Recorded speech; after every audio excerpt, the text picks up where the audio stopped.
Hi everybody, welcome to another edition of VegfestUK Chat, coming live this end of January 2021 as a part of the VegfestUK online weekend that's taking place this weekend, 30th, 31st January. Again, in the middle of another lockdown, pretty much a global lockdown, certainly in the UK right now, our third lockdown. None of us quite know when it will end. And on that note, I would say, first of all, welcome to everybody listening. Thank you for joining in. I hope that you're safe and well, and that very grateful for everybody who does participate in these shows. It is tough, obviously, right now to get yourself motivated and bright and shining and positive, and come on and share some knowledge and inspiration and some experience and such like.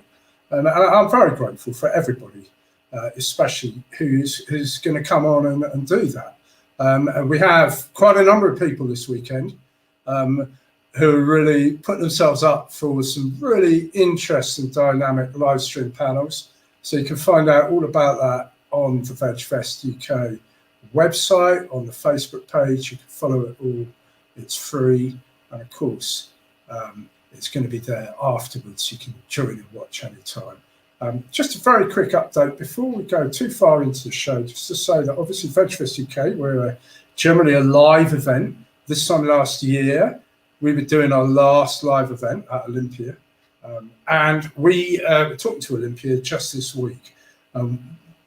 We don't know when we're going to be back, but it could be at the earliest, the end of 2022. Olympia probably reopen in 21, about September if we're lucky. It'll be a slow process back, and we will be working hard to try and achieve that. But meanwhile, in between that, we're going to keep working. We're going to keep doing some of these online events. We love doing them. We're able to link up with people all over the world, which is fabulous. And we're also going to bring in a new project, which I'm going to be announcing on the 14th of February. So I'm not going to say anything more about that, but please do tune in on the 4th of February, wherever you are in the world, for the launch of the new VegfestUK project, which is under wraps, as they say. So, on with the show, and let me welcome, first of all, of course, my esteemed, very, very, very, possibly slightly hungover colleague, Karin Ridgers, who has indeed been celebrating her 40th birthday just this very weekend. Karin, how are you doing, my love? Thank you for joining us. Your birthday wishes. It's just incredible. So what's it like to be the big 4-0, my love? That is awesome. Well, that's very nice. But we've got to chuck on another 10 years. Oh, shut up. I know. Every time I come on to say hello, I really aim that wrong. I'm sorry. I aim to be very professional, and then Tim Barford makes me laugh and cry my makeup off. So that's a really, really funny start to the show. But yeah, I had a lovely birthday. Thank you. Lockdown birthday, tons of messages. Really, really lovely. You know, I adore my work. I adore my vegan PR business, Veggie Vision, all the stuff I do. But I've got to say, it was lovely to have a day off and just have a bit of me time. So yeah, I had a lovely time and no hangover. I'd be happy to drink green juices all day long. So yeah, I might look like I'm hungover, but that's probably just because I've got funny makeup and tired. But I'm buzzing about the show. I'm buzzing about the whole weekend. And my lovely viewer out there, hello and welcome. Because we do this, because we want to just bring a bit of extra fun during this difficult time. We want to keep VegfestUK out there. We want to help the businesses. We want to bring in inspiring people. And obviously, if you're brand new, you've just done Veganuary, we've got all the answers here for you. But Tim, I can't believe it was a year ago since our last event, because we've been doing live events for 20 years. This is, you know, it's a difficult time, but you do pull it out of the bag pretty much every month with something amazing. Well, we've got some really amazing people this weekend, yeah. I've got to say, Karin, and none least on this actual show, so we'll be coming to that in a minute. We will be also talking through some of the really good live streams we've got going on this weekend, both today, Saturday, the 30th January 21, and indeed Sunday, when we've got a kind of activism slam. Now, I know you were working late last night, but I also know you were partying, because I've seen the pictures on Facebook. I can take your word for it. We're drinking green juices. If that's what you say, that's good enough for me, Karen. But we're all bright and breezy and ready for this. Here we are with summer already on the horizon. You can just smell summer in the air. Although I've got to say it's a little bit wet and foggy in Bristol today. I'm not quite sure where that idea came from. But spring's in the air at minimum. We're just around the corner of this wonderful rebirth and regeneration. And here we are, VegfestUK Online. Don't forget, it is a free event. If you want to buy a virtual ticket for this, you can buy one for £5. Go to the website. You'll find a virtual ticket somewhere on there on the web, vegfest.co.uk. Virtual tickets. That's where you find it. We'd love it if you want to pop in a little donation. And just to say a little tip that we are going to be doing a crowdfunder in a month. So come March, you've heard it here first, we will be doing a crowdfunder for our new project. So we'll be asking for even yet more money. But right now, if you do feel like putting in a £5, you'd be very welcome. Karen, tell us about this first panel then. After the show here at 12 o'clock, we have the Veganuary panel. Rattle through our guests, because you've got less than a minute. Oh my gosh, well, less than a minute. I don't know. I bring you, my lovely viewer, the very best. If you have got questions, or you want to know about a little bit more, maybe you've just done Veganuary, or maybe you're a fully seasoned vegan like me, we've got the head of communications of Veganuary joining us live. We've got the very best vegan chef. She's utterly fantastic, Chef Day Radley. We've got a leading actress, Wendy Morgan, who's just directed and released her vegan film. We've got a wonderful Jasmine Harmon, who I absolutely adore, TV presenter. We've got John Robb, we've got Victoria Featherstone Pierce. We've got a fantastic lineup of really cool, interesting vegans. They're going to be telling us about their vegan lifestyle. I cannot do it in a minute. Have I done it in a minute? I really... Yeah, except just mention Tony Vanelli from Veganuary, who's big vegan cheese, vegan cheese in Veganuary. So we're very happy to have Tony coming on. And then Karen, after that we've got Danielle Mopetui, who we had on the show last time actually, I think. And Danielle's got a book out and is going to do a live demo. A Valentine's Day dessert. I give you my heart. So that's really exciting. That's lovely. We're big fans and fans of Danielle. She really comes from a good place. She has got a wealth of knowledge and passion behind her. She really knows her stuff. And to convert all what she's learned over the years, because now she is a passionate vegan. I've had the pleasure of tasting her desserts, OMG, and now she's going to give you the opportunity to be able to create that in your own home. So, yeah, we love you, Danielle. Great stuff. Yeah, just so she's got a book out, Vegans Deserve Better Than Fruit Salad. So that's going to be this live demo at 1:30 and followed on by 3 o'clock with our fabulous team, the Plant-Based Health Professionals UK. This really is a wonderful organisation. It's really growing at the moment. I know they've got a new project out, which literally just launched a few days ago. I did go to the Plant-Based Health Professionals UK. There's basically a doctor's service now, a plant-based doctor's service that you can get medical advice on certain ailments, not everything. But in this panel here, Plant-Based Health Professionals can be talking about, the relationship with animal rights, really, which is a really important subject, of course, and especially as, medicine and science develops and grows, and we move into the 21st century, where we hopefully, way before the end of the 21st century, we will come to this conclusion that animals are not ours to use, including using them for medicine and animal testing and ingredients. So it's going to be a really interesting panel. And then after that, we've got the vegan approach. You're going to come on and talk to us about staying vegan after Veganuary. Vegan approach specialise in, helping people with the initial steps. So very supportive, friendly, open, warm, group of volunteers, lots of experience. Karen, I know you're big pals with a number of them, so they're going to be helping us. Really crucial period, actually. We're really going to give you good advice. 4:30 this afternoon. Yeah, it's fantastic. I mean, more and more people are obviously taking part in Veganuary.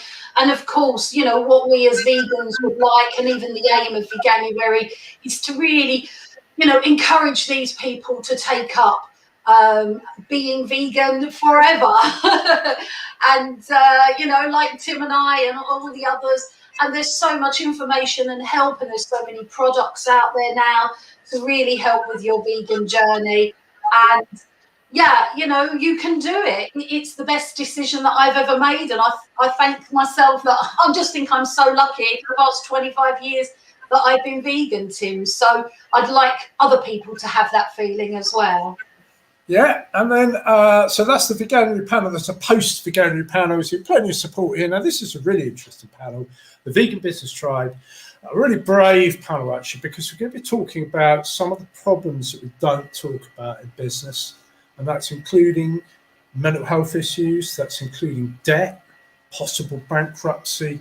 It's also talking about invisible illnesses. So there's some really useful information. It's kind of taboo areas that often in business we don't talk about. And of course, with vegan businesses, a lot of the independent vegan businesses, as we know, well, lots of businesses everywhere, but especially vegan independent business, really significantly challenged by the continuation of the lockdown. The absence of live events is an absolute crucial factor. So this is a really supportive talk.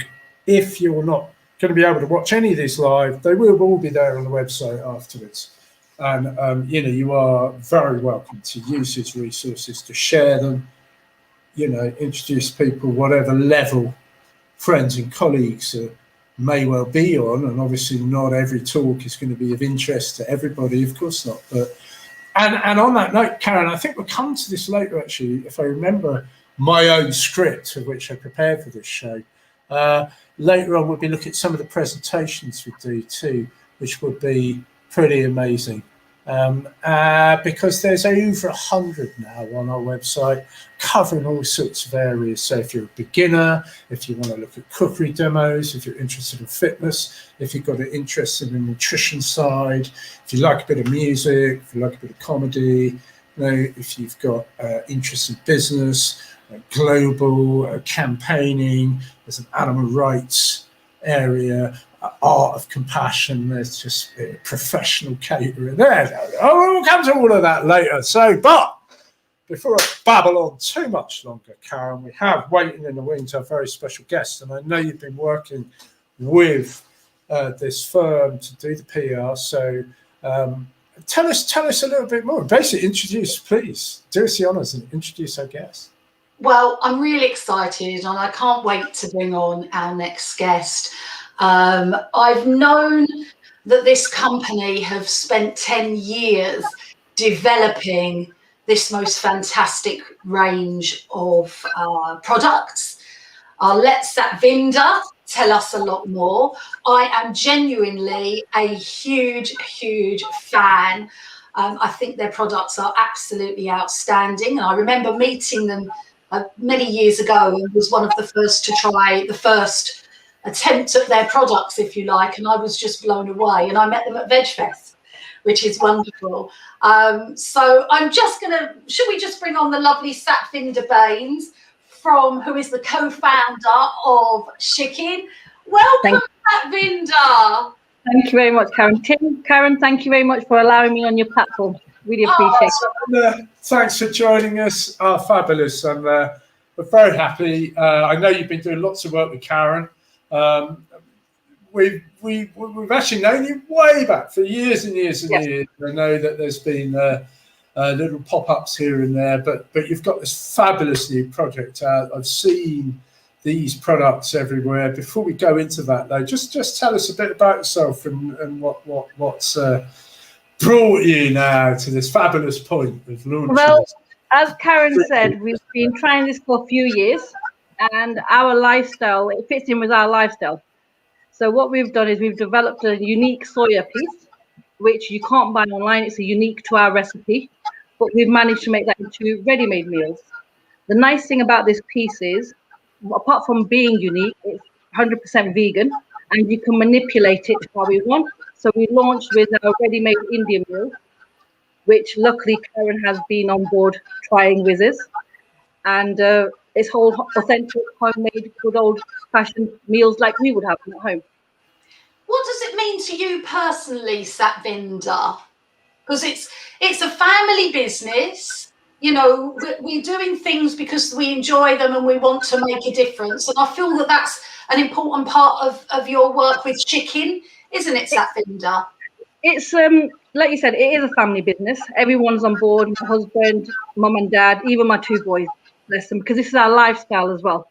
So it's something we believe in. So it's not a fad or we're just going to do this. It's been from day one. It fits in with our lifestyle. And the nice thing is, because we're passionate about it, it's natural that we went through Indian meals first. Fresh onions, fresh produce, made in vegan, the way you would cook vegan. So everything's clean. It's not cross-contamination. And also biodegradable packaging. So something else, you want to be ethical, cut the carbon footprint out. So it blends in together, not with your lifestyle, with the food, ethical, and your passion. You've got to love the product. You've got to love what you're doing, just like you, Tim, just like you, Karen. And I love it. I love being a part of the company, especially the love I've had from some of the feedback I've got from consumers and just well-wishers. It's been fantastic. That's lovely. And I think what I like as well is when we chatted, you said, this is the food that I make for my family. You know, this isn't, you know, there's no jumping on a bandwagon, you know, whatever. You know, we want to see more vegan products anyway. But this is what you make for your family and you love it so much. You've spent so much. Fresh produce, chopped onions, fresh coriander, fresh chilies, exactly how you would make it at home. And that's what we're giving to yourselves or to any of our consumers. We're making it fresh, packed on the day.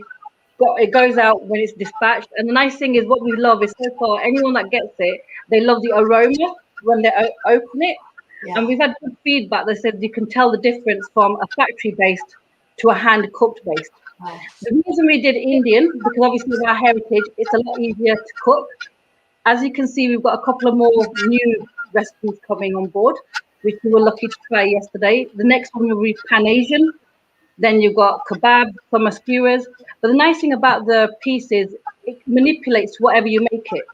So whether you're making it into fajitas, whether you're making it into an Indian or Thai green curry. So behind the scenes, my kids, my family are always the guinea pigs, but it performs well. It performs well. You know, the problem is, Satvinder, that every time I talk to you or even work on your flipping publicity, which I adore, I just get hungry all the time because I am such a fan. You know, it's all about the aroma. I mean, downstairs in my lounge, it smells like a florist because so many people kindly sent me flowers, which was wonderful. And now here, because I wanted to show some of the products, actually, I've got the beautiful aroma of like my own Indian restaurant. You don't get that though when you buy products from a supermarket. Sorry, I love them. You know, don't get me wrong. I go shopping, I want to eat, but that smell is so gorgeous. It just makes me hungry though. It's all to do with freshness. It's all the ingredients. When it's made, it's all factory. Just put it in. This is actually someone standing there. I'm chopping the onion, putting the fresh onions in, putting the garam masala in, making the base, then adding to it, and you are there for a length of time just to make it at home, just a bit bigger scale. But it's the fresh produce that you can always tell in there. But no, there are babies. Finally, we're there. Yep. I mean, we did a campaign before lockdown. We had a lookalike chef that I was in the kitchen with. And the best thing was he's not a vegan or a vegetarian, and we are. So he was there just for promo. And every time he had to just try a piece to give his feedback, Tim and Karen, he kept going back for more. And his exact words were, "I can't believe it's not chicken." And I go, that's why we said not all lookalikes look the same or taste the same. And he just kept going back for more. And he couldn't believe it was vegan. And that was from a meat eater. And we were actually quite shocked at his reaction. because your passion, Satvinder, you know, it's great you're catering for us vegans. However, I know that yours, and we're going to say hi to Palm as well. I know your passion is you really want to stop people from eating chickens and giving them something that's got the flavour and the taste. And, you know, I mean, I like them because for me, I find them just perfect. I don't find them, I don't know, some products are too real. You see what I mean? I just find these absolutely perfect. I mean, we've got the rice there. Just all tastes so fresh. Yeah, peace of mind, it is vegan, but I think, like Tim said himself, veganary has grown over the years, and we are not limited to what we can have. It's no longer just about having vegetables. There are products out there, but I do believe with the recipe we've developed, we're quite lucky with the unique piece that we've got. It doesn't leave the aftertaste in your mouth. It performs well. And whatever sauce you've got it in, or whether you're having it dry, even when I'm putting the paste on there, to barbecue it, to marinate it for the pieces, it just performs. So you're not letting consumers down, but more importantly, because I believe in it, I have it myself. If it wasn't any good, I wouldn't want to give it to anyone else. Yeah, you've got your name to it, but you've got to have the passion and you've got to believe in it. And I think, touch wood, we've finally done it. Oh, that's fantastic. I mean, I'd like to talk about the packaging a little bit because, you know, I bought some products. But first of all, I want to say that huge congratulations because you're in this month's Vegan Life magazine as Product of the Month, which is huge because there's so many products and this magazine will get sent all of the products to try, and chicken is Product of the Month, which is a huge achievement. It's lovely. Just, you know, huge congratulations on that. Thank you. I bought some products in the supermarket. I wanted to try them. And then I just hate the fact that they're in all this plastic. But, you know, your products I've got here, you know, I think it's sugarcane, isn't it? Yeah, so it's sugar. Biodegradable. I love this. Yep, 100%. So when you've got it, everything is biodegradable. So that's the whole point. When we started the business, not only just with a unique piece, we wanted to make sure we started on the right footing. There wasn't a plastic Tupperware. There's no need for it anymore. Yeah, maybe a bit more, cost a bit more, but one, you take carbon footprint, you're doing your best for the planet as well. So it all ties in with vegan, the packaging, but that is 100% biodegradable. Put it in the garden, put it in the recycling bin, but you're not feeling guilt. It's not like you said, you're not contributing to the plastic mountain that's out there. You're doing the bit as well. Yeah, and this, I love this picture because I actually met Beverly Callard's daughter maybe 15 years ago. Well, it was 15 years ago because we were both pregnant at the same time, Rebecca Callard. And she was vegan then. Beverly Callard, I know she's a passionate vegan. She's been on I'm a Celebrity, Yes. Get Out of Here. And I mean, well, look, I mean, how kind of her to spread the love and take a lovely photo. And you can see what she was sent. And you know, I mean, these guys, they're very busy. They're not going to take the time to take a photo and support if they didn't love the product. Like we've got Tim and I's wonderful friend, Peter Egan, who we love. And, you know, again, I mean, I must have met Peter probably more than 10 years ago, and I filmed with him and interviewed him. I was quite, you know, out of my depth. But yeah, we thought let's send Peter some, and he adores curry, and he just fell in love with the range. And I just think it's lovely. I mean, you get a lot of feedback, a lot of great feedback from chicken. I just think it's really nice when you get people that have got a voice, a platform, they're an actor, they're well known, and they give us this feedback, Satvinder. The love and the feedback we've got, I can't fault it. It's wonderful. We've got people messaging us asking what to do, if there's other ranges on there. And the nice thing is when someone comments that each individual dish tastes different, that means a lot, because that's the whole point. You want everything is made from scratch on the day, fresh ingredients, packed in the biodegradable, but you want the flavor. You want to enjoy it. But I'm passionate about it. The piece is definitely there. Yeah, we've got a lot more lines coming up. You were lucky yesterday for your birthday. I know. You were the only one. I've only tried a spoon. So you tried the Rogan Josh and the Madras. Yep. So you were the lucky ones. So let's see what you think of those. I can't wait. And then look, I mean, I've got some others. I mean, you know, the sauces all taste very unique, very authentic. I love the fact that there's no cross contamination. I'm a genuine fan. I adore curry. I would be eating this for breakfast. I know you always say that. I don't know. Tim's more of I reckon, a smoothie guy, isn't he? I don't think he would be eating a curry. But honestly, the products are outstanding. Excuse me. I'm looking forward to trying one. Actually, mine arrived yesterday, so I'm going to be able to access shortly. I haven't been able to have a go yet, but I'm quite happy to have curry for breakfast, actually, Karen. Are you? Yeah. Oh, yeah. Depending on... I love our products, but even I got to say, not curry for breakfast. But yeah. I eat too much time, you see. So for me, the idea of eating a curry for sort of breakfast is around about 1 o'clock when I first eat. So it's more like lunch, really. So. Tim, interesting for your feedback once you've had it. It's a great carbohydrate start, especially with the rice, you know, and especially if you're a bit, I don't know, cold, wet, miserable or something. It's a fantastic start to the day sometimes. So there you go. Plus, no, it is. I want to say that in this pack there is more than 40 grams of protein. Oh, there's more than 40 grams of protein, and this is a fairly low carb, because it's more protein packed. But I want to say, because I don't know how much time I got, but this is our Veganuary special. And I remember it was 7 whatever years ago, I got a phone call from Matthew Glover, and he told me about his idea for Veganuary, and there was no website. And I thought, that's a great idea. I want to encourage people to go vegan. Of course, that's my passion.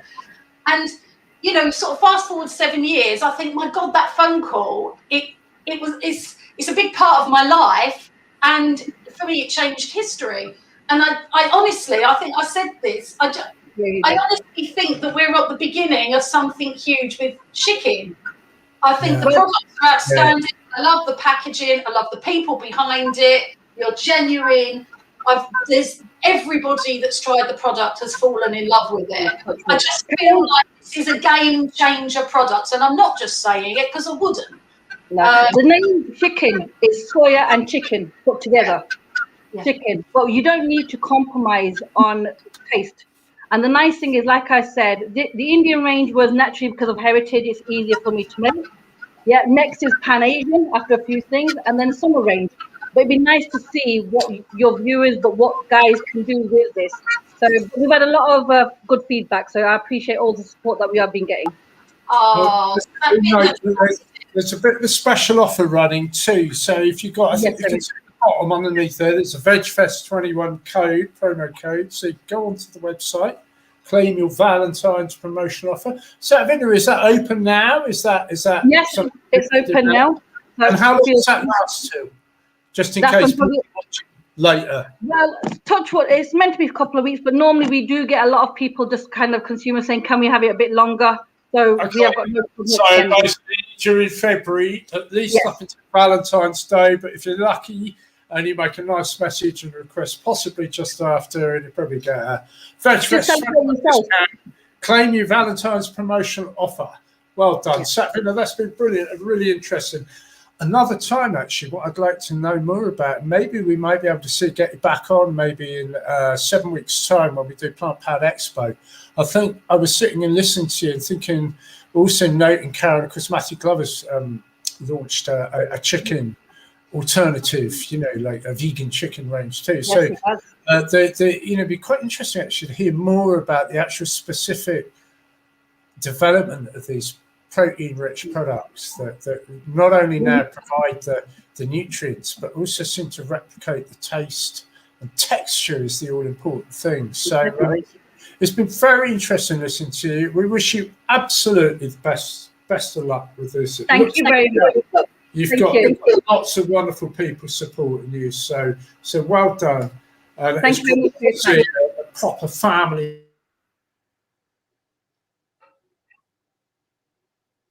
I'm not sure if Tim's frozen. Have I got news, Satvinder?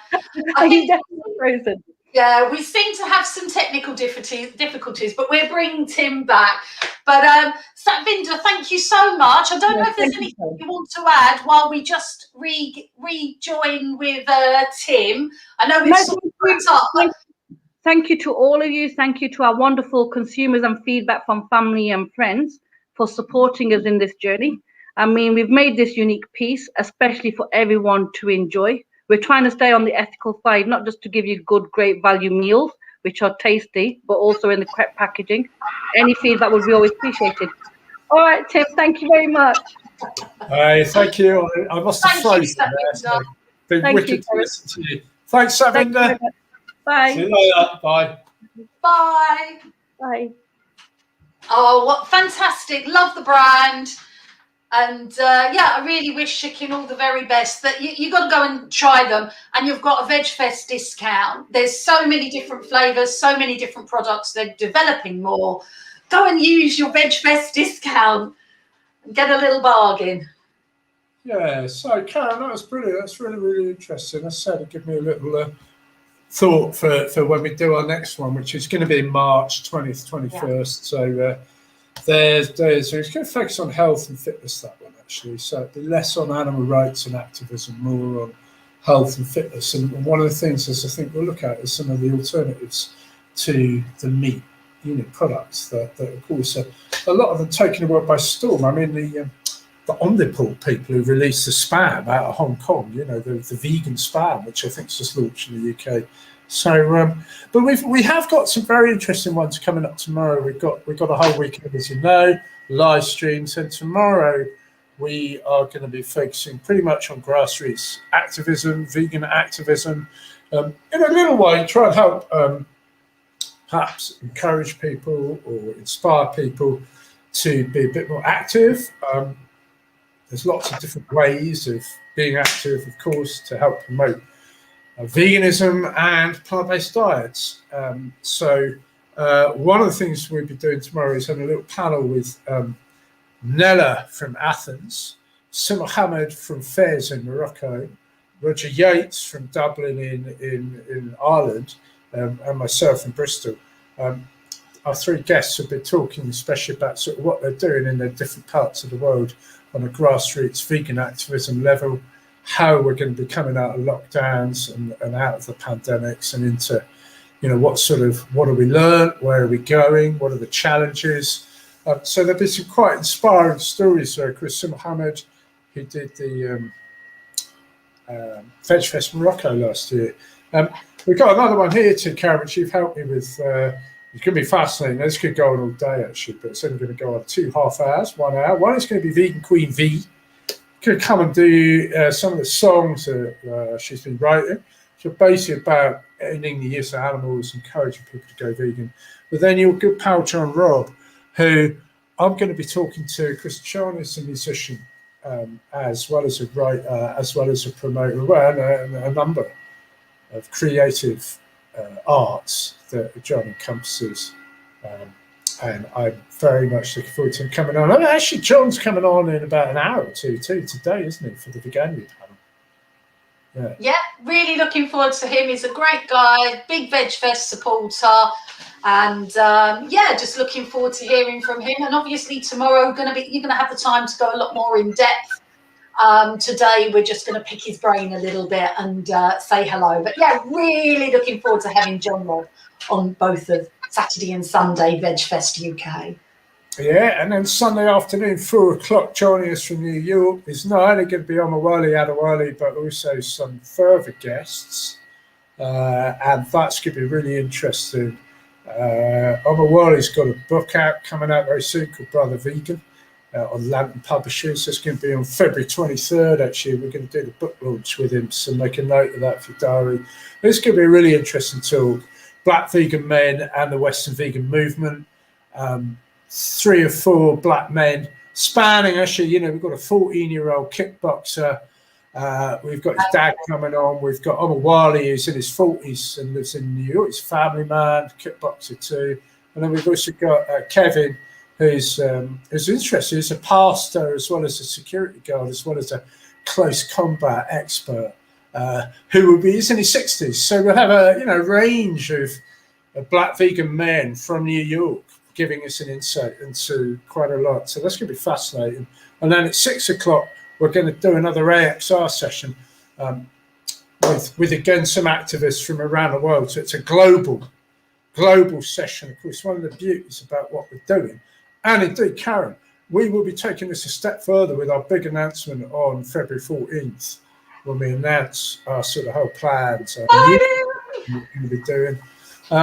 It's a real chance to go global. This is the big thing about lockdown. That's the benefits for vegan activism. It really is branching out this online vegan global activists sort of link up, and there's a lot more resources being shared, a lot more going into conferences, summits all around the world, and it's helping people who've been perhaps, on the outsides of some of this, have been able to get involved and get inspired and share their stories, and uplifting, confidence building. It's a really dynamic time. So talking of dynamic times, we have so many books coming out. We've got a new book out, and we're going to be joined by the author any minute now, which is fabulous, because I know that he's been sitting patiently in the background. We've overrun, as we always do on the show, because I don't know why. Too much for somebody. Is that what it is? I haven't got a Danny LaRue, Karen. Why is it we always keep our guests waiting? We seem to just, I don't know, it's what happens. So anyway. That subject, we literally need the whole day, just Tim and I bringing on our mates and talking about veganism. We just need the whole day for this. But we do try our best, Tim, to run to time. I'm going to have anyway, run into time. Let's run with time, and let's have our new guest on. So, Alex, are you there? Alex Bourke, here you are. Hi, Tim. Hi, Karen. Alex, my gosh. I'm just going to say how far we go back, and not changed at all. So I think this must be like long-time veganism at its best. You look no different at all. Oh, you say the nicest things, Karen, even though you're lying. So we go back to 1995 when I was working at Viva, and you were a Viva activist when they were starting up. Wow. I was in the office answering 50 kids' letters every afternoon who wanted to go vegetarian or vegan. Usually they were getting a hard time off their parents, and we were giving them the information to reassure their parents and also make sure they did it properly. And you were one of our top activists. Yeah.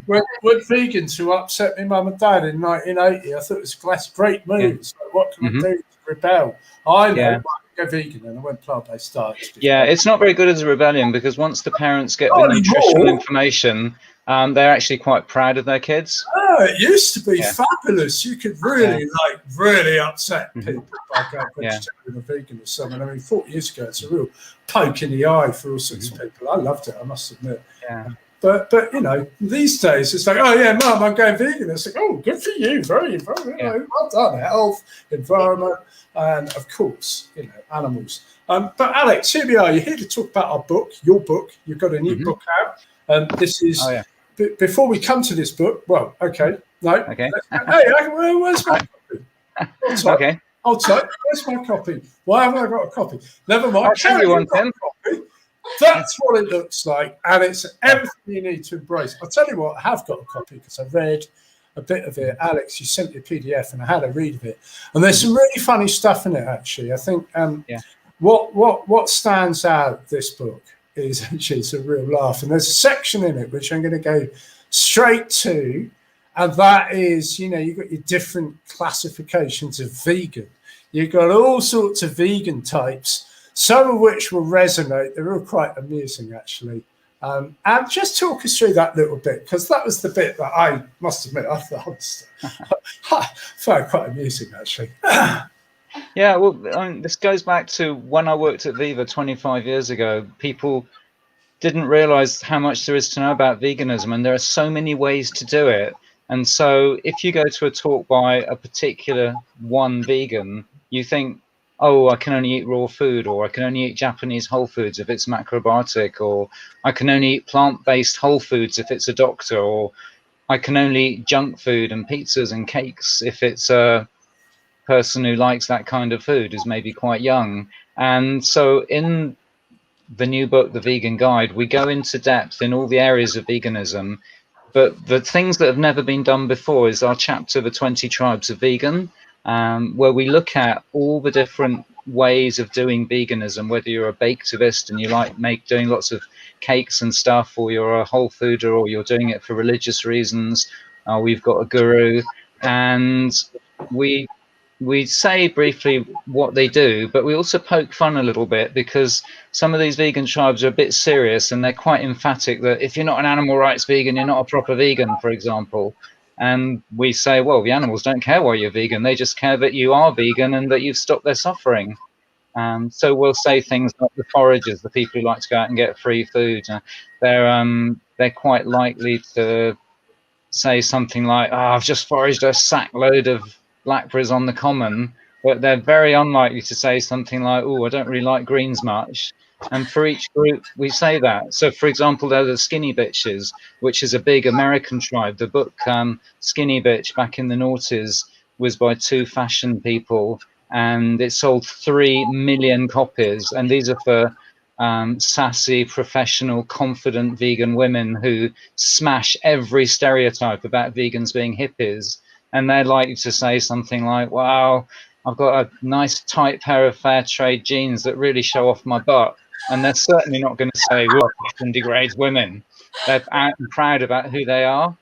Oh my God. And Tim, you quite enjoyed that chapter. You said you were fairly falling off your chair laughing, I think. Well, I read all of it, that whole lot, and I think it is because there is a serious side to all of this. Of course, we know there's, and in many respects, there is only one definition of veganism, which is a way of life that seeks to exclude the use of all animals wherever practical and possible. And there is conflation with plant-based diets and veganism. But I think that's been clarified now, and especially with the publication of Ethical Veganism, it's now kind of enshrined in law, and I think people recognise you've got plant-based diets, which is one thing, you've got ethical veganism, which is another. But in and around all that, because it's a growing social justice movement, nobody's always really, it's not owned. And because the animals, in this case, really, they are the oppressed, if you like. And they don't have a voice that we can really articulate, except their suffering. We can hear their voice, but all we can really do is say to people that, let's not use animals. I think there is a tendency for people to cling to their own position. And that can be detrimental. And I think what I liked is when you wrote about all of this, is you did take quite a light-hearted approach. And I think that's quite important for people coming into veganism to understand that, it is actually, there's a lot of very positive stuff, and that, it's not all doom and gloom. It can look like that sometimes because of the way vegans go on. I mean, this classic veganuary is a really example of. Yeah, well, there are 3 or 4 doors that people come into veganism through. Now, for the first, say, 70 years of veganism, it was mostly through animal rights. And that got a certain number of people, but a lot of people just weren't interested initially. And now we're getting a lot of people coming in for environmental reasons, because animal farming in Britain, we use 85% of our land for animal farming or growing animal feed, which is bonkers. So we've cut down most of our trees long ago, and the rest of the world's starting to follow us, like you can see in Brazil. But we need to put our own house in order.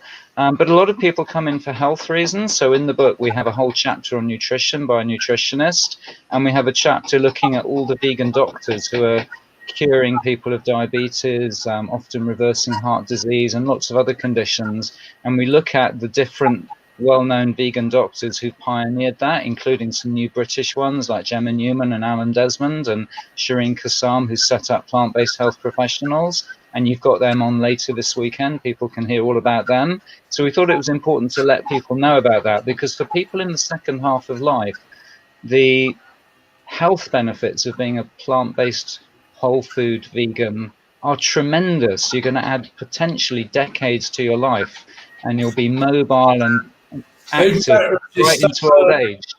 And we've got in the book Dr. Rajiv Bajekal. He's a British vegan originally from India, and he had the symptoms of diabetes, and he was looking at an early grave, and he went to a plant-based whole food diet and cured himself. And now he's teaching that as a doctor, like the other plant-based health professionals. So we put him in the book because it's now British doctors doing what the American doctors have been doing for decades. So we think it's important to offer people all those doors, whether they come in for environment or health or animals. And the great thing is that maybe a year later, once people have come for self-interest, for health, for example, then they learn about the animal issues and they become passionate about that as well. But we need to tell people about all the benefits of veganism, because if we only do animal rights, we're going to miss a lot of people. And the animals don't care which door people come in. I came in because of compassion for animals, and I don't believe in killing for no reason. Some people think it's natural, especially if they heard it from their doctor. And the environmental arguments will get to them. And then later, of course, we know, as we say in the book, animals are just people in different bodies. Everyone who's got a cat or a dog knows that. I don't need 300 pages to explain that. It's obvious. And when you see that, when you look into their eyes, then how on earth can you eat them? Well, to be true, Alex, your book is nice and brief, which is good. It's light-hearted. It's a really good introduction to it all. Highly recommend it. And it is a good basis because you're right. There's a lot of doors to this. And indeed, our next guest, we're going to bring in Asa at the moment now, just to join us, because I know you're going to be speaking at Asa's conference, Alex. That's right. Yeah, thanks to you then for hooking us up. Is a little sort of one-day summit this time next week, actually Saturday. And Alex, you're going to be joining us for that. And in a way, actually, it was indeed me who put you in touch because of that. Nice, open, kind, supportive, friendly, what we tend to say non-judgmental, I suppose. And there is an art form to a foot in the door, trying to encourage people to embrace a plant-based diet, a few new options, and it's not always something that comes in all at once. So, Asa, we got you there. Come in and tell us about your little one-day summit that you're doing. Hi. Hello. Hi, Karen. Hi, Tim. Hi, Alex. Hi, great Hi, to see you. Thank you. How are you? How's everyone? Oh, we're good. What about you? Are you buzzing? Yeah, very good. Thank you. Oh, that's lovely. Well, tell us what you're up to. So, thank you so much to Tim for helping me out with my new initiative and new project. He's been a real angel, and he's been helping me so much. So I've put together a new society called the VegfestUK Society, which is a spiritually inclined society, which is driven by Namdhari, by the Namdhari movement. I'm a Namdhari Sikh myself, and my religion is what really helped me embrace a vegan lifestyle. And our mission is to educate about the repercussions our food choices have on the planet and on all life on Earth. And it's aimed towards non-vegans. Again, it's about providing very basic information. It's so simple, and there are really no arguments towards adopting a plant-based diet. It's a win-win for all, for the environment, for animals, for yourself, mentally, spiritually, from a health perspective, and it's really a win-win. And it's just about showcasing how easy it is in this day and age to really adopt or move towards a plant-based diet. You can start small, which is what I encourage. I think that's the only way to really sustain change. So we're holding our first conference next Saturday, which is titled Small Steps, Big Change, Significantly Reduce the Negative Impact Your Meals Have on the Planet. So what we really hope to showcase is very basic information, just teaching our attendees how easy it really is to just implement a very soft, small step approach towards the right direction, and how it honestly is the best way to sustain this change you're making. Very positive, very upbeat, no judgmental, absolutely not judgmental at all. And I think it's really important to showcase unbiased information so people can really make that decision for themselves when they're looking at scientific literature, culinary literature. If they're looking at anything, if you bring in a comparison, meat eaters compared to a flexitarian, compared to a vegetarian to a vegan, it really helps put things into perspective. Trying to hit this from a climate change perspective to really help draw in a more diverse, more non-vegan audience. That's the vision behind this, really. Oh, it's brilliant. So what I love too is look at this. Is look, if you look at the slides poster there, if you just have that slide back up, you can see that this is going to be going off too. So New Delhi, Brazilian, Nairobi, Toronto, New York, all being able to tune in and listen.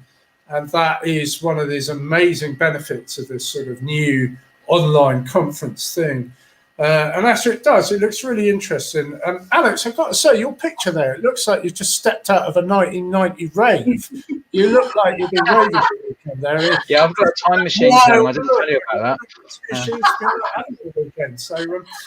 So well done for this. We're absolutely thrilled to see this development. And I think it's really important. Tell us a little bit about the community that you're working with, because I know that's really important to you. So the Nampari community, we're known for our reverence to cows. It's a cultural asset, an ethical living, zero waste life, a sustainable lifestyle. It's all they're all cultural assets. Our founder, Shri Guru Ram Singh Ji, pioneered a way of a conscious living within the 18th century. This is something we try. Each and every Nampari Sikh tries to abide by in their day to day. And reading our historical literature or even speaking to ancestors, I've watched how that conscious living has evolved and how important it's become, and how the entire world is shifting towards this very conscious, mindful living. And I feel so privileged that I was exposed to this from the day I was born. Being born into a Nampari family, I've definitely had the upper hand, I feel like, and omitting plastic use, always being very conscious in how we believe that every God created being has a right to live. So even down to an insect, we aim not to harm anything. And I think it's really important moving forward to raise awareness about my ancestors and their contributions to universal goodwill. And we've got martyrs as well. I spoke to Tim about this. That's right. Within the mid-18th century, it was actually our ancestors that initiated the first effort towards the cow protection movement, which eventually became a very big movement, and it solidified a lot of India's responsibility, a religious responsibility towards cow protection. So I'm really proud of that heritage and that culture I've been brought up in amongst. And it was I'm a direct descendant of the first martyr who actually initially initiated this entire movement. So I think it's definitely worth being celebrated, and I think that's what's going to set my non-profit apart. These are all of these cultural assets and spiritual assets have helped me embrace this lifestyle. And everyone anyone I speak to, or when I tell people this story, they find it so interesting, and in a way it inspires them, and that's what drives me. And I think it's really important to provide not only an inspiration for people to make a conscious change, but to physically, cement that inspiration and cement that way of life, and just to keep them driven. And honestly, it's what drives me. So that's why I consider this a spiritually inclined nonprofit, because it's what's helped me. It's my personal story, and Vegan will always remain a reflection of me. So I'm really happy to have the support of the Nampari community here in England. They've been very helpful and very supportive, and I look forward to doing more. I myself am a part-time recipe developer, plant-based recipe developer. So the first project, we actually released a free festive cookbook, vegan cookbook. So going forward, I think we will see a lot more recipes and a lot more free recipe books I'd like to distribute on an international level, because I know it's difficult for a lot of people to actually get access to recipes and tips that would really help them. So that's why I've tried to incorporate as many areas or countries and continents as I possibly can. And I think it's important to showcase how you are able to live a vegan lifestyle, even if you don't have an abundance of vegan or plant-based products around you. We're so lucky to be here in England. We're in amidst the most booming, it's such a lovely booming plant-based empire we're within right now. It's just wonderful. It's such a fantastic market. And, we've got new products literally popping up every single day, and it's so wonderful to watch. But even if you don't have a lot of products around you, a lot of vegan products, mock meats and mock cheeses, you can really do a lot. And that is why I do like to concentrate on naturally vegan dishes and ingredients. I think it's really important to highlight that, that there was a way of that this has always been a part of life. There's always been a lot of plant-based recipes and authentic dishes which have always been very popular. So yeah, you'll definitely see a lot of recipes and a lot of little booklets coming out from Veggie, and I think that's something that will always be happening. To put my skill set as a plant-based recipe developer into good use. We'll definitely look forward to that. So there's I know there's a lot more to come from you. So we'll be watching. Just note that, folks, that it's going to be next week on the 6th of February. We'll post some stuff on our Facebook page and such like. So you'll be able to find out more about that there. And we'll be looking forward to that. So Asa, thanks ever so much. We might be able to come back next March. In March, we'll see where you're going with the recipes. We've got a whole health and fitness. There'll be a whole cookery demos area going on then. So we can touch base on that. So thanks ever so much for joining us. And well done. Well done for the conference. We're looking forward to that. Alex, you're going to be a part of that. You've also got a little special offer I noticed on the book. So that we will also share on our website on the VegfestUK Facebook page, I should say. Okay. That goes up Can we just there. tell people what the offer is? Yeah, the information there. I think it's £5. You get free postage this weekend with the code VegFest. If you go to the veganguide.info. That's it. So the veganguide.info, you can see sample chapters of the book. You can see the full contents and who's contributed to it, because there's a team of 12 of us. It's not just me. We've got a chef, a doctor. We've got a vet about settling the argument about should cats and dogs eat vegan food. Well, we've settled that with our top vegan vet in Britain has given us a definitive answer.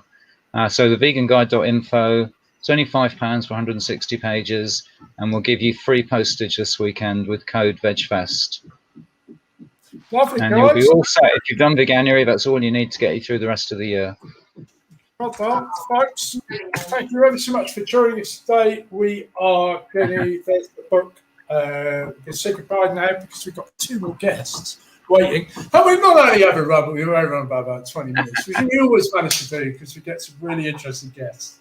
And we really get into some interesting things. And that's especially what you noted about just how lucky we are in this country to have so many options and so many of the businesses that have been able to survive and launch. We saw earlier Shicken, with Satvinder has launched this whole new plant-based thing. So we are very lucky, and something to be mindful of as we go into the rest of the year, just how lucky we are with what we have got. It's easy to look at what we've lost sometimes, but it's also important to remember what we've still got and how lucky we are in this country to look forward to what we have. Folks, thanks very much, Asa. Alex, thanks very much. Thank you. Thank you. Bye. Oh, that's brilliant, Karen. We're, overrun with so many guests because we're going to actually drop out the next bits of the panel that we're going to talk about a few bits and bobs. But I've got Carl sat waiting patiently to join us. Carl's really interesting. And I know you've been able to get Carl to come join us on the show. And I think after that, we've got Kerry McCarthy too. So Kerry McCarthy, of course, MP Kerry McCarthy, who will be undoubtedly busy. So we are just going to scrap our next 10 minutes of just to say we were going to be talking about the presentations that are available on the website and also some of our stallholders. In fact, I think what we'll do is I'm just going to ask my pal to run with the stallholders, because before we come to Carl, we do have 5 stallholders who are exhibiting at this event this weekend. And I should note too that just how important it is to support the small independent vegan businesses right now. So if you go to first you can go to VegfestUK. Under the exhibitors there is exhibitors. You'll also see special offers, including Emma Fry and the Vegan Adventure Holidays. Now, this is a heartwarming subject, if ever there was a case, something to look forward to. Of course, Adventure Holidays are not happening at the moment. I think Emma runs holidays, especially to Guatemala, which I would absolutely love to be on right now, but with the absence, of course, of travel and such like. Emma's doing a join a 1,000-mile veg challenge for free. You don't need a passport, nor will you need a vaccine. You can join the Vegan Adventure Holidays initiative. So, Karen, does that sound like something you exercise, do you think? Holidays. Oh my gosh, we do work Ooh, so just love one of those. I'm so happy to see this. Shashi's got this. Look, representation. Shashi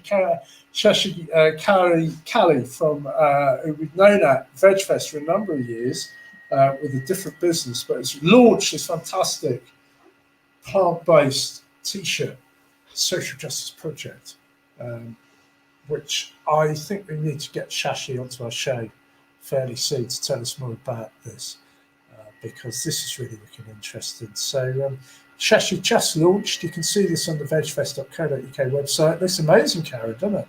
It looks amazing. I love the branding. Shashi has been on the stage with me a couple of times at VegFest. She's so passionate, articulate, just knows her stuff inside out. It's a pleasure to hear her speak, and I'm really excited for her new venture. It just looks brilliant. Yeah, so we'll be covering that more in detail, and maybe will be a special offer. I know there's a little bit of a special offer on the Better Nature range right now. And of course, Better Nature specialise in tempeh. Better Nature been at a few of our shows now, which I'm lovely to see. They're a fairly new brand. They've got meat-free options, these kind of tempeh rashers. I love tempeh, I must admit. It's a really dense, slightly fermented soya that comes out very protein-rich, very nutrient-dense, very filling, very rich, and absorbs flavours well. So the Better Nature range, fantastic there. And there is an offer on there. Karen, you can see VegFest 15 and get 15% offer, 15% discount on the Better Nature tempeh rashers range.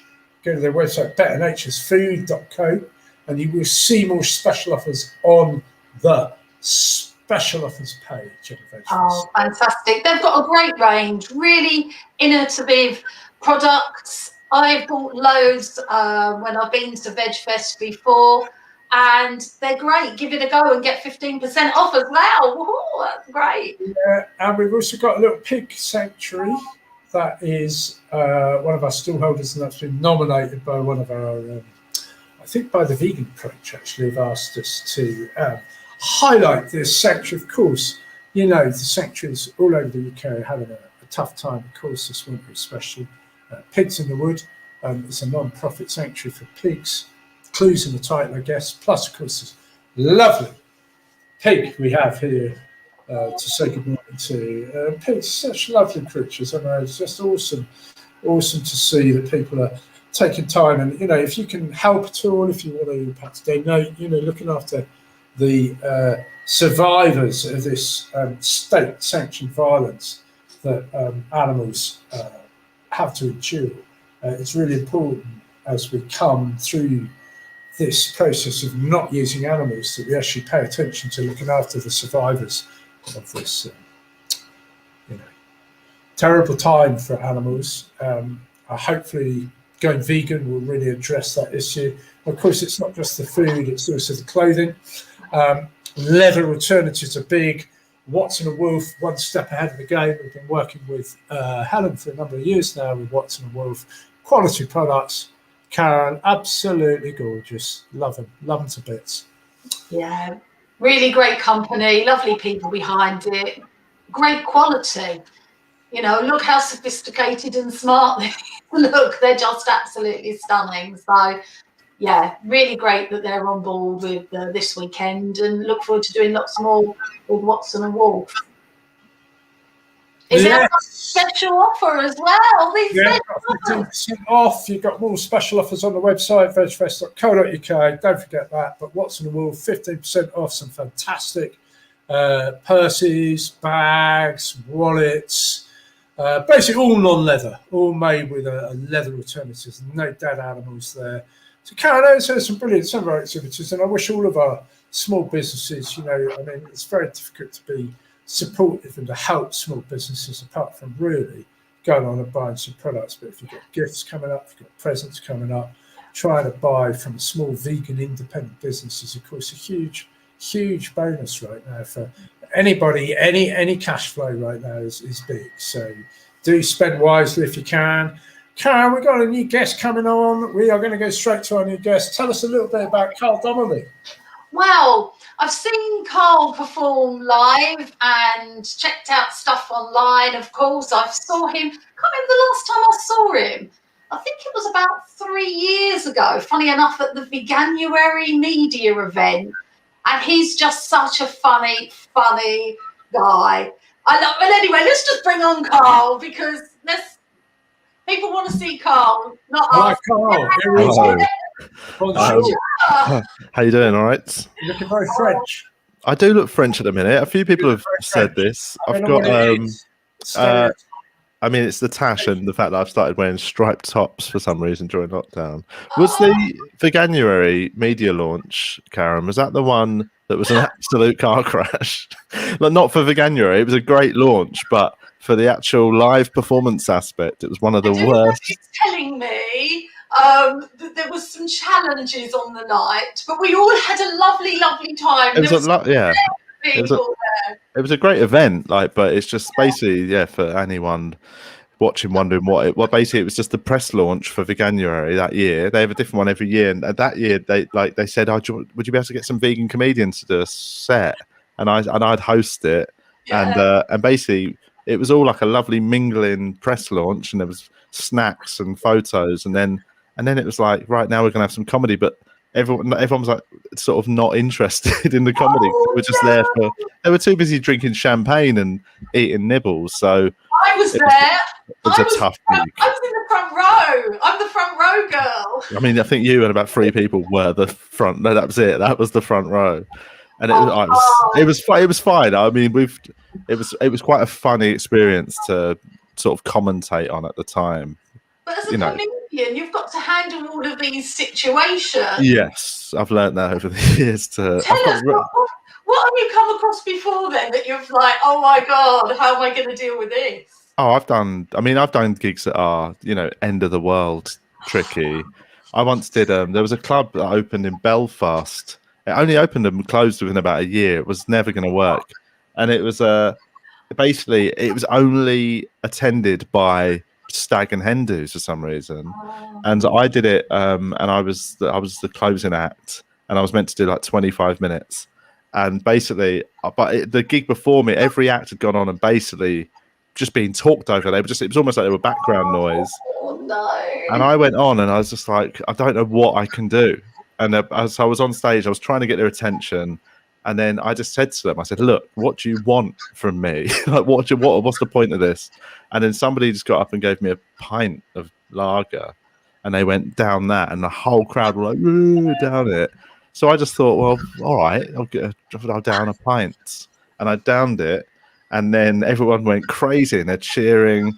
And then somebody brought me another drink. And basically, for about 20 minutes, I stood on stage. I ended up sitting on somebody's back because they got people brought me drinks and I drank it. So it was probably the least artistically creative moment of my life. But some people, they would say, like, I can just be bought drinks and drink them on stage. I mean, it sounds like some people's dream, but it sounds fantastic for some. I must admit, I've been slightly past that for me now, but I can think of a few people who would probably relish that. Is there an interview? Can you apply somewhere? I mean, it's not what I signed up for. What a shame. On a more serious note, Carl, I mean, it is quite a tough time for comedians because all the venues are shut. Yes. And to be fair, comedy really does need an audience. It doesn't translate that well into... No. There has been a lot of Zoom gigs and stuff that have come up that people have worked out a format that does work to a certain degree. Like, it's never ever going to be on a par with live, but it's actually, I've been surprised with how well they've ended up coming together, right? Which have sort of tided us over a bit. And I mean, it's a long rocky show. I know, actually, interestingly, just our next guest is going to come and join us in a minute. Kerry McCarthy, OP, has been championing the cause, of course, for the venues to stay open. And of course, as a promoter myself, somebody we work at Olympia, we know it's just, I can't, I'm not going to, we won't go there, but it is very, very tough. It's not a bright future for the independent promoters. The big gigs will probably come back, the big money gigs, well backed, can afford the shirts and all the rest of it. But for the independent and the kind of cutting edge and the left field and the risque and the alternative, there is a concern. But just on that note, what are you doing? Have you got any tips for budding comedians, actors, performers? Because you've had a lot of experience of this now. I know you've done it. Yeah, I would say at the minute, what I've learned from this last year is I love live comedy and it's what I do for a living and it's always what I wanted to do. But actually, I'm quite lucky in that I've always had a couple of little outside interests that I do a podcast where, we've been doing it for a few years and we've built up enough of a little following. We've got a Patreon, so there's a little bit of money that comes through the podcast. And, we've got, I think now any comedian starting out need to have a few more strings to their bow than maybe you did 20 or 10. When I started out 15 years ago, you just had to be funny and you could make a good, decent living from doing stand-up. And there was no real, you never thought of it. There's this is going to dry up. And then obviously flash forward into the digital age where, a lot more people now just can get comedy constantly on their phones and stuff. Actually, the live circuit is still healthy, but it's much more at risk than I think it used to be. So I reckon anyone now just thinking they can start out and just show up and do some gigs and they'll be fine. I think you need to really start spreading the net a bit wider and do some other stuff. That's obviously the sort of challenge, if you like, for a lot of us. And also keeps you sane. If I hadn't been doing the podcast regularly, I would have gone mad. During after the Christmas period, I went a bit. I've been really I'm sort of naturally quite a positive person. I used to be a bit wonky, but I sort of sorted my head out a few years ago. And now I'm very stable, I find. But even after Christmas, New Year, once we had got that out of the way, I had this sort of 2-week real funk of the monotony of the last year. And that's not, obviously there's bigger problems. I'm not saying that's the worst thing, is me getting a bit bored.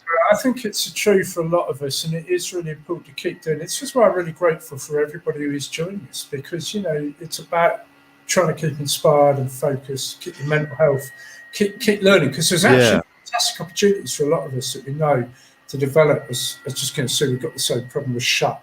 We're not going to be back. I mean, we don't know when we start work again. We've lost our business basis, so we've got to reinvent. We've got a team there just waiting to go again. And we're announcing on Feb 14th our new thing. We may well be in touch with you, your good self, about that. In fact, I've probably been in touch with a lot of people. But Karen, I know we've got Kerry McCarthy's going to join us very, very shortly. Kerry got in touch late last night to say that she could join us, which we're absolutely thrilled with.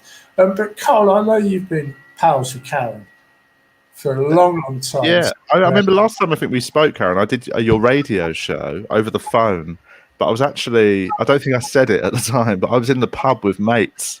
And I had to nip out to do the phone call, so I was acting all professional. But I think I'd been in the pub for quite a few hours with friends, and then just. Sure, you sounded very professional. Maybe it's just you thinking you were acting professional. Karen, you miss your radio show, but don't you? Yeah, I prefer to go back and be in the right environment. So when the time's right, I'll go back in. But I do like my radio show. It's like doing this, but no one can see me.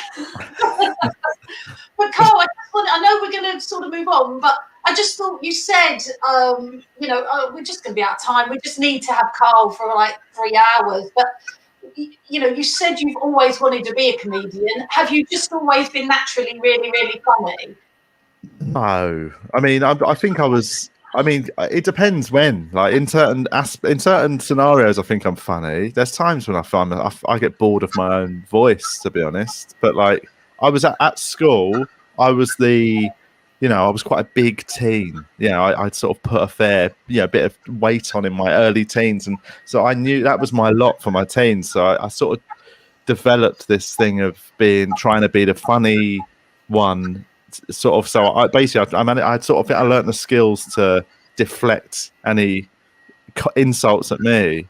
So I think I'd learned to be sort of quite funny on the hoof because I had to for my own self-preservation. And so I think that just set me up for once I got into adulthood.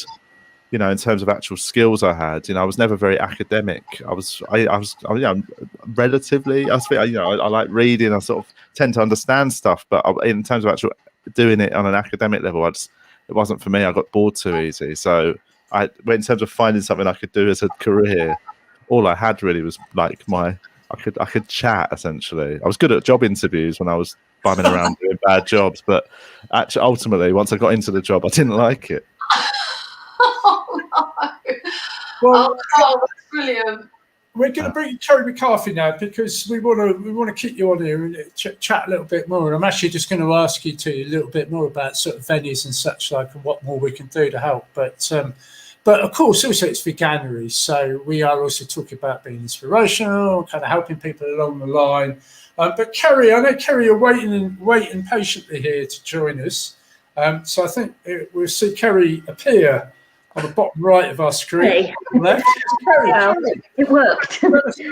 You don't normally expect the technology to work first time, but it did. Oh no! Well, I'm sure you've had lots of practice, and I'm going to reveal mine. So I'm a little bit of a fangirl here, Kerry. I'm absolutely so inspired by everything you've been coming out with this last year. Talk about lockdown, talk about keeping mental health, inspiration, the stamina that you have displayed, and the daily inspirational Facebook posts and everything you've been up to. So I should just jump in straight away. So That's really nice. I'm really inspired by what you're achieving, and it really is fantastic. And in particular, of course, this pandemic and the challenges that's thrown us. How are you keeping though, Kerry? You all right? How's your Yeah, I'm okay. I mean, I think like everyone, this last lockdown has been tougher than previous ones. Partly just because of the weather and, it's not so easy to get outside and it gets dark so early. But I think also just, when you start realizing it's been almost a year and there were things that, if you talk about like live music, there were things that I was, had tickets for last May. And then they were postponed till this May, and you thought, God, that's why do you have to wait a whole year to see them? So things like Primavera Festival in Barcelona, which we're really looking forward to, a really, really good lineup. That's the first week of June, and last year we got a ticket last year, postponed till August, and then postponed till this June, and you just now starting to think actually it's not going to happen this year either, or not, certainly not in this. I think it's unlikely we'll be going at the beginning of June. And then it just sort of brings home to you a little bit, and I do miss that side of things. And I'm a lot better off than a lot of people, but I think everyone's finding it dragging on. But we've got to stick with it, because if we don't stick with it, then it's going to be there'll be a fourth wave and a fifth wave, and we've got to get through it. Absolutely. Well, again, my absolute respect for you kept such a positive response is what I can say. I personally found it very inspirational. You're in my feed. I get your daily updates, as I said. And I think it's really important that those of us who can and can be positive and are in a position, and none of us are in great positions right now. I understand that, but those of us that can put something out and can't, especially for people like, with that talent that you've got to keep people laughing. And the music, I mean, musicians are key workers. In my opinion, musicians are key workers, because we all need music, like we need food. Yeah. I mean, it's also comedy too, we should be getting, should get the vaccination before. No, but it's actually, I mean, it's a two-way thing, though. I mean, like for I know for all my comedian friends as well, we've ended up having to do stuff. Like I think the people I know that have been productive during lockdown have been doing it for the two-way thing of it's nice to try and communicate and speak to people and have some positivity with strangers. That's what we do for a living. But it's also, it does give you a sense of purpose. I think a lot of comedians and musicians, like anyone who does a creative thing, the reason they go into that is because it's sort of, that's what it gives them a sense of self and purpose. You actually tie up a lot of your probably sense of self in what you do. It's not just a job. I mean, it's your vocation, it's your life. So if I didn't stay productive during lockdowns, I would have gone bad, So actually for me, I've done it from probably semi-selfish reasons, doing loads of stuff and podcasts and live streams and things just to keep myself entertained. That's part of it. You've got to enjoy what you're doing. Definitely. And that's what I think people are missing so much, which is, it's good that people are coming up with different alternatives. Kerry, well, I've got to ask you, last time I think we chatted, of course, we were asking you all about, are you going to get your esteemed party leader to go vegan? What's the current situation? What do you think about this move from the Conservatives, who've now got the vegan Conservatives? What on earth? What do you think about that? Is your party leader going to go vegan too? Have we got Keir on board for this? Well, Keir's vegetarian for environmental reasons, mostly. Yeah, I think actually he's gone. I know Jeremy got quite a lot of attention for being vegetarian. I think Jeremy actually ate fish sometimes, so I think Keir might be actually one step ahead of that. But I think they're both of them were like, get the arguments about, I think, as we know, there's sort of three main arguments for going vegan. There's the ethical argument about animal welfare and not wanting to be part of killing animals for your food. There's the health argument, and then there's the environmental argument, which is the one that's really, really taken off lately. And I just think, the Conservative move, I think there's about 10 Conservative MPs that are trying veganuary. I wish that I'd sort of got it together to persuade a few more of my colleagues to do that. But I don't know if any of them will permanently go vegan, any of the Tories. We've got 5 vegan MPs who are all Labour, 3 of them from Bristol. And so we've had 7 vegan MPs in total. 2 of them lost their seats, and they've all been Labour. So, Chris Williamson and Cathy Jameson lost their seats, but we've got new ones that have joined us. So we're still on 5. There's Christina Rees, who's been vegan since like the 70s. It's me, Bangham and Darren in Bristol, who are both fairly recent, and I may have had a little bit to do with kind of nudging them along and encouraging them. And in Bangham's case, it was actually at VegFest. I got her up on stage at VegFest. Yeah, I remember it well. And said she's 95% vegan, and everyone was like, vegan. And I think the main thing that converted her, there was this huge, I think it was the anniversary of VegFest or something. There was this absolutely massive vegan cake. 40th anniversary. Cake. Yes. Very, very good at yes, the world's biggest vegan birthday cake. Exactly. You and Fang sliced for us. So, that was it. I cut the cake. But once Bangham realised that you could actually do vegan cake. You can have cake. Yeah. And then our youngest MP in Parliament, Nadia Whittam, who was 23 when she was elected in 2019, she's vegan as well. So, like I said, there's 5. We've had an interesting debate, just briefly, because I know, Karen, you're sitting in post. I'm sure you want to say one to us, Kerry, too. But we did have an interesting debate, actually. It was a few of my colleagues spat their tofu kebabs out when they read about this sort of Conservatives going vegan. I said, Conservatives can't go vegan. It's just not a thing.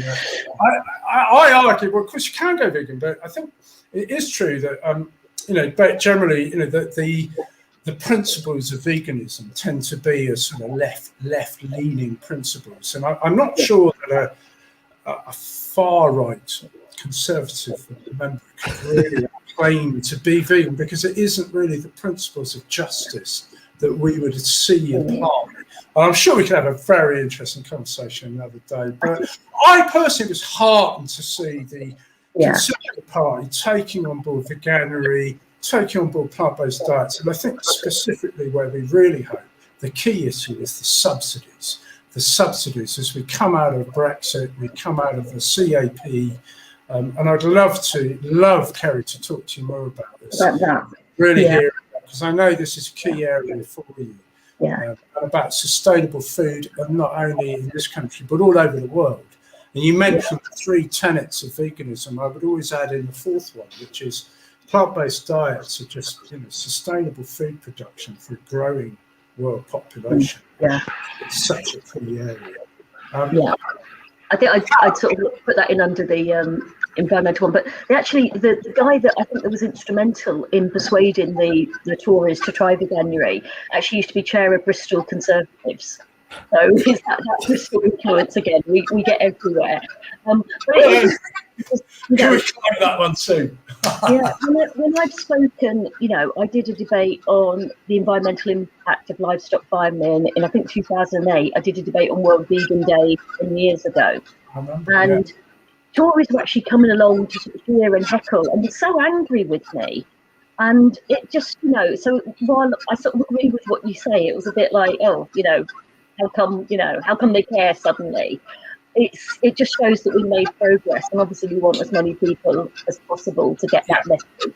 And what I think the big difference is people, I've had my own colleagues say to me, we thought you were very sweet when you sort of went on about the animals or whatever, but we thought you were slightly bonkers. And now they actually, get what there was very detailed, well-researched arguments, lots of evidence. And lots of scientists backing it up, lots of serious people backing it up. It wasn't just me sort of up on my crazy vegan thing. And they now acknowledge, and you sort of think, well, you should have been listening in the first place, because I thought I spelled it out fairly clearly. But at least we've got there now, and I think we've reached a stage where there's still a fair bit of resistance. Particularly there was something that I tweeted the other day that it was showing how the food and farming lobby were trying to undermine some of the attempts in the EU to promote sustainable agriculture, and they've removed any references to the carbon footprint of farming, anything to do with organic farming. They were just trying to water down all these documents that were coming out of the European Parliament. So there's still huge, and you've seen the sort of feedback of the Veganuary, the February Dairy, all that sort of stuff. But we're on the winning side. We're getting there, and you've got to celebrate that. And and in terms of the agriculture bill that's gone through now, basically instead of farmers being rewarded just for how much land they own, they'll be rewarded for public goods, and that includes better animal welfare, soil health, biodiversity, all these things. I chair the agroecology group, which is the main group in Parliament that promotes sustainable food and farming. And I was on a call yesterday, and we're a little bit worried. I mean, you wouldn't have thought that we'd be lauding Michael Gove, but actually it was Michael Gove driving that agenda forward. And we're a bit worried that his successor is very much a traditional farmer and might not be so keen on it. So you've got to keep the pressure up, but it's going in the right direction. Fabulous. Absolutely brilliant. Karen, you've got to go and do your veganuary panel in less than 30 minutes now, so I thought I just might mention that to you. So much as I would more than happily go on for minimum another half hour. And Kerry, I'd like to invite you back actually. And Carl, we're talking about doing a comedy festival too, actually, some online comedy festival. So you both got standing invitations to come back and join us. Kerry, I know you're exceptionally busy. I would love to talk to you more, if you want to come on and talk about some of these issues, specifically about veganism, plant-based diets, anything you wanted to share. And also anything that you felt that we could help with too. I know that there's this feeling, I think, sometimes that people, where's the support? Where's the help? And sometimes it only takes one or two people to go, I'll come and help. And it's like, wow, thank you. And I commend you for just keep raising so many really important social justice issues, especially for marginalised groups. It's the latest. People I've been working with is there's a vegetation I think that's right, campaign, which is about vegan preschool meals or school meals generally. Yes. So make sure there's better provision. It'd be really good if you could talk to them at some point, because she's doing excellent work. We got her on a it was quite a mainstream meeting of Labour, not Labour MPs, all MPs and peers online, and lots of people from the food sector. And we got her a slot on that Zoom to talk about it. And again, it was just really heartening that, she got a good hearing. It was the All Party Group on School Food that I'm also a vice chair of. So we got her along to talk about it, and lots of people that weren't vegans or even vegetarians on that call, but we're all saying, you're absolutely right. We ought to be promoting more vegan school meals. So there's a lot of stuff happening.